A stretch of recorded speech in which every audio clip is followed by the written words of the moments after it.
All right. Hi, everyone. My name is Megan, and I am from the Energy Coalition. Thank you for joining us today on our next installment of our My Energy Future videos, where we get to highlight Jasmine Sadler, our next STEM hero. Thank you so much for joining us, Jasmine.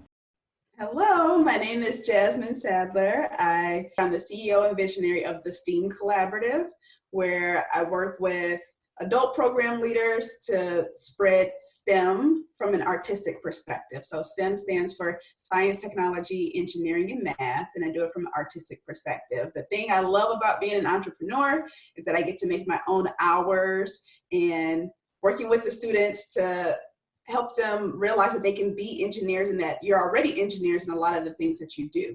And so my main audience is usually African American students and girls, because working as an aerospace engineer, there weren't a lot of women that were engineers, and there weren't a lot of African American employees that I had, or even just people that I worked with. So getting more people who look like me into engineering, so that it'll be very normal for people to be very diverse in this field. So, and it's because our different backgrounds actually help us come up with world-changing solutions. So when you have a lot of the people from a similar background or similar culture, you come up with a lot of the similar ideas. But when you have a diverse room and people from different countries, different backgrounds, different neighborhoods, different states and cities, then you're able to get more ideas that you probably never thought of initially. So I am originally from Detroit, Michigan, and then I moved just outside of Detroit when I was 7 years old. So my parents were both computer specialists for the government, and I have a brother who's 4 years older than me, and he studied computer engineering. So there were a lot of computer type things around. My brother always was on the computer, but my parents never really brought that stuff home with them. They never brought the work home. So I never learned about computer type stuff from them, but they had me in some programs and things growing up. I also have two older sisters, and I have a 10-year-old dog named Coolio. So he's in that picture. That's when we went hiking. So my favorite hobby is dancing. I love to dance. But also growing up, I was in figure skating when I was about 4, started dance when I was about 5 or 6. And then in high school, I did golf. In middle school, I did softball, did some gymnastics, some basketball. So dance was the main thing that stuck for me. I loved it, and I always did that all the way through high school, and then I did it through college too. So I was technically trained in ballet. So I've always loved dancing, and in college I was actually on a hip hop dance team while I was studying aerospace engineering. So you mentioned that you went to school and learned dance and engineering at the same time. Where did you go to school to learn all of this? So I went to school at the University of Michigan. That's where I got my bachelor's in science and engineering degree in aerospace engineering. And then I also got a math minor while I was studying there. So I went to Hong Kong University of Science and Technology to complete some of my classes for my math minor. And then I got my MBA from Point Loma Nazarene University in San Diego. So that's where I currently live now. I was working full-time as an engineer and going to school in the evening. So that's where I got my MBA, and it's because I wanted to learn more about how to run a better company and just grow from there. So some of the pictures on the right are University of Michigan, that's North Campus, that's where the engineers are. The middle picture is the Hong Kong University of Science and Technology. And so you can see it's overlooking water, and it's like every morning you get to wake up and just see mountains and water, and it's a really beautiful campus. And then the bottom, same thing in San Diego, the Point Loma Nazarene University is overlooking the ocean right there on campus. And so that's where I ended up going to school, but all of that really came from, like I said, my parents didn't bring a lot of that engineering and computer specialty stuff home with them, but they put me in DAPSEP. And so that was the Detroit area pre-college engineering program. That's where we would code, go on Saturdays. I created a website when I was in high school, just a lot of different things that they would teach us in that program, and it's still going on today. That's great. You have such a diverse background for your education. What else did you have to learn to get to where you are today? So some of the other things that I had to learn were how to work in a male-dominated workplace. And that was probably the toughest part. I had to use influencing skills because the guys that I worked with didn't really report directly to me. And so this was a picture on the right of my work group. And so, as you can see, the main thing that stands out is I'm the only woman in the picture. So that was my team. And there were only a few of us in that picture that are engineers, and the rest are technicians. And so the technicians are the ones that actually get in there and screw things together, change the oil. But I also had to do some of that too. And so that's what's behind us is a gas turbine. And so it's basically like a really big engine, like a car engine. It's a really big engine. And anything that would go wrong while we're testing that, they had to come to the engineers. And I was one of those that they had to ask what to fix on the turbines. But then when I gave them that answer, I couldn't make them do it. So that's where the influencing skills had to come. And, sometimes I'd bring donuts and say, thank you for installing that last night. And you have to give respect, and then you get respect in return. Then, like it says there, that final note, I always remain professional and tried to learn as much as I could. So I would always ask them questions because I knew they knew a lot more about this than I did. They've been working on it for about 20 years, and I'm brand new to the team. So I would always ask them questions in a way that was me learning and not me telling them what to do.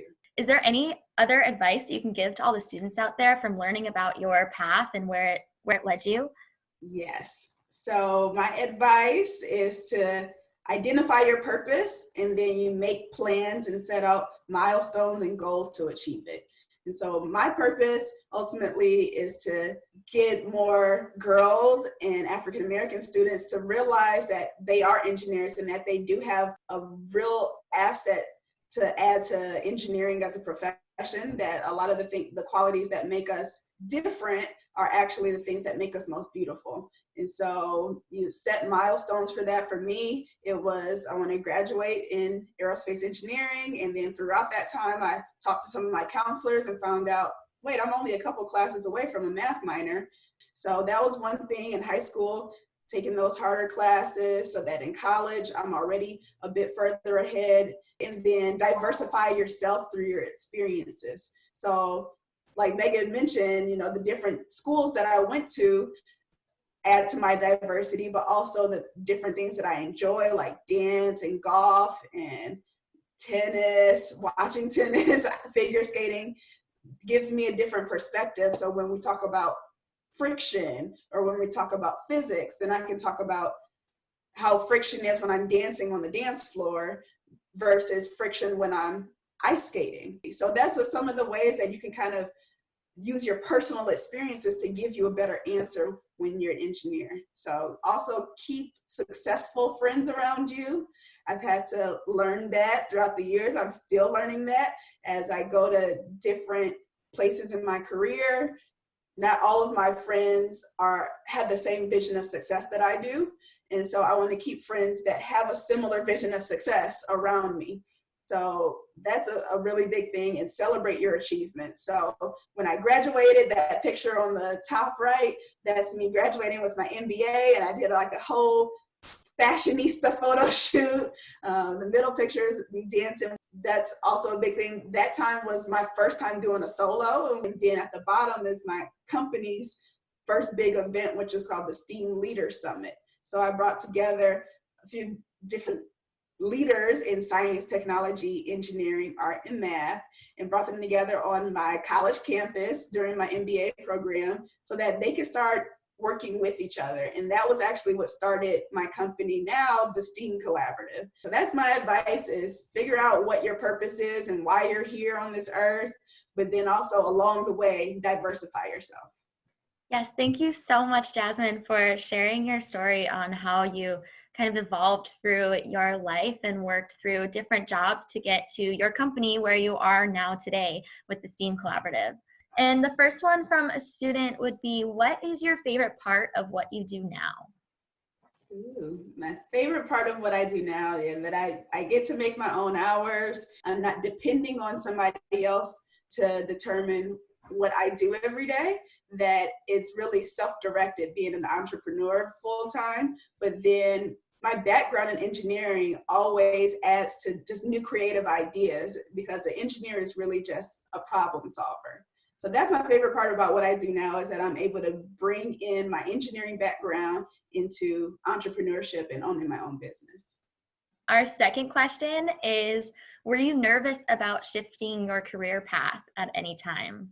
Oh, yeah, that's good. So there were parts where I was nervous that it wouldn't be well received. I was a little bit concerned about that. One of my first bosses at work, when I first was thinking about doing an MBA, basically told me don't do it. Luckily, I didn't listen to that. And a few years later, when I was completely ready and completely sure that I wanted a master's in business, that's when I pursued it.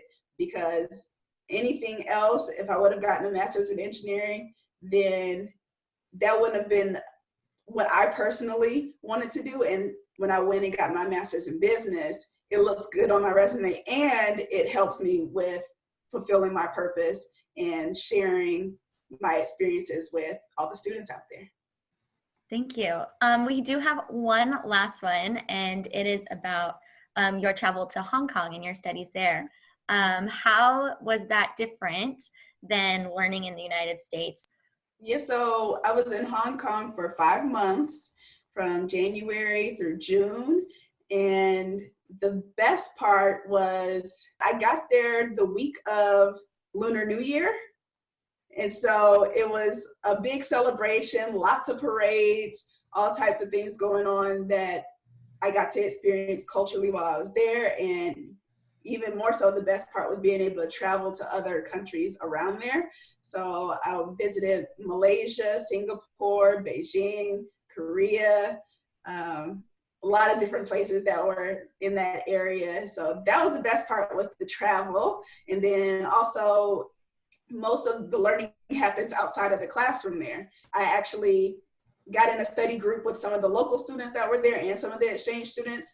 And oddly enough, we connected through dance. And so every night there were some students that would be dancing kind of on campus. And so we started a dance group together called XL. EX for exchange students and L for local students. So our group was XL. And so we would get together most nights, and we teach them more choreography, and they teach us more breakdancing and things like that. And two of the people in that the local students in the dance group were my classmates in math. So then we also started studying together. And yeah, what a great experience for you, and to be linked by dance to the locals and the culture. That's great. Thank you so much for taking the time to share with us at the Energy Coalition and with the students watching. And I hope that you have a wonderful day. Thank you. Thank you so much. Take care.